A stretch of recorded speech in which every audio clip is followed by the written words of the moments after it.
सगळ्यात जास्ती महत्वाचं आहे.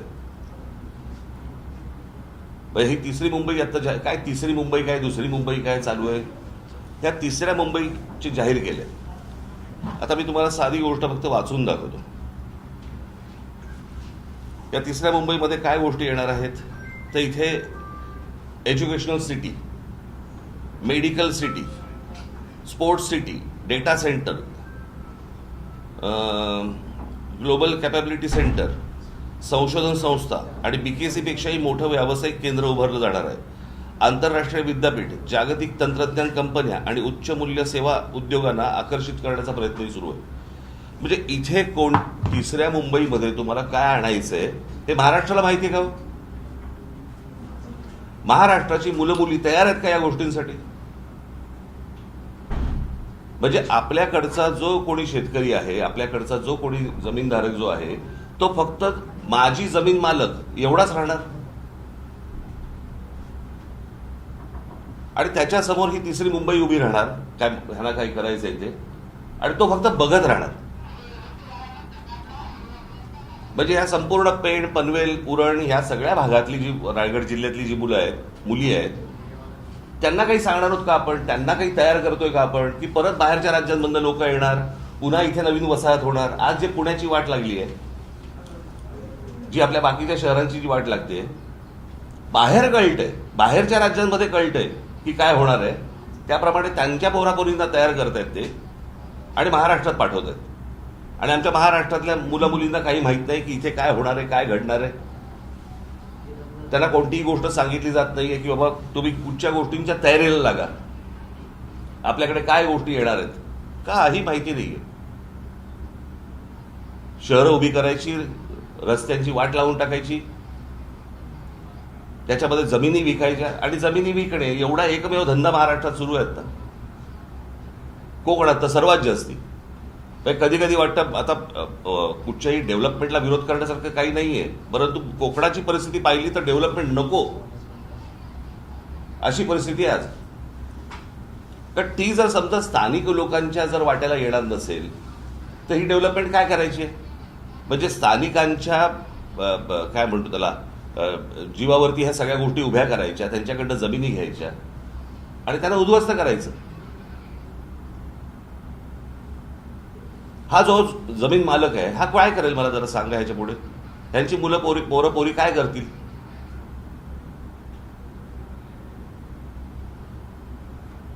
काय चाटायचे ते रस्ते?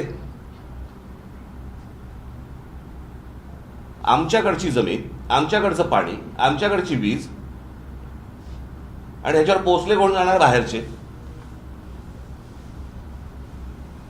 महाराष्ट्रामधल्या मुलामुलींच्या उपयोगाची जर समजा प्रगती, डेव्हलपमेंट ही जर होत नसेल, काय चाटायची ती प्रगती?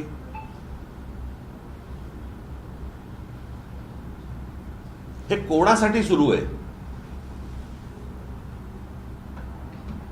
मोठे जमिनीचे तुकडे काढायचे, ह्याने ह्या सगळ्या आता कुठून डेव्हलपमेंट होते ह्यांच्या लोकांना माहिती आहे, आमदारांना माहिती आहे. हे जमिनी घेत सुटणार आणि मग ते सरकारला विकणार. मग सरकार कोणाला तरी अजून कुठचे उद्योग अदानी बिदानी देणार, त्याच्या घशात घालणार. हे सुरू आहे. आपण आपली पत्रकार परिषद घेत बसू. मला असं वाटतं स्थानिकांना ही गोष्ट समजणं गरजेचं आहे, त्यांनी या गोष्टींना विरोध करणं गरजेचं आहे. सगळ्या ठिकाणी नुसते आपले तटकऱ्यांची मुलगी, त्याच्यानंतर तो ठाकूरांचा मुलगा आहे, त्याच्यानंतर अजून कोणतरी, हेच सुरू आहे.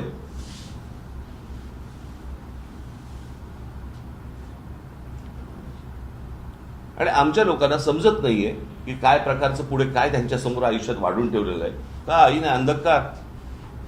निवडणुकीच्या तोंडावरती फक्त पैसे घ्यायचे आणि काही जे काय आता पैसे वाटायचे, बस मतदान होत आहे, आमदार निवडून येत आहेत, खासदार निवडून येत आहेत, आमच्या पायाखालच्या जमिनी जात आहेत, जाऊ देत.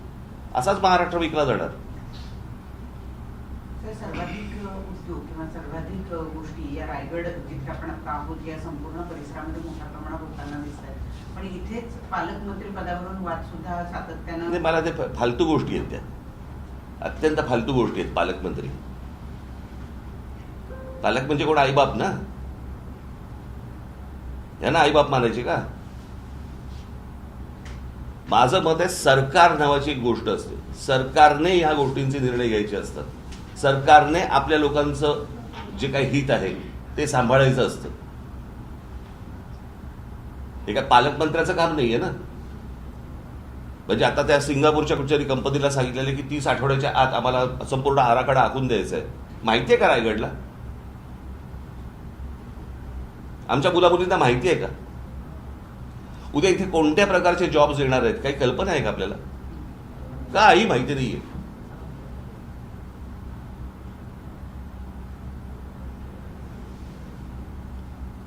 रस्ते करायचे नाहीत, उद्योग कुठचे येतात ते दाखवायचे नाहीत, सांगायचे नाहीत, सगळं लपवून ठेवायचं.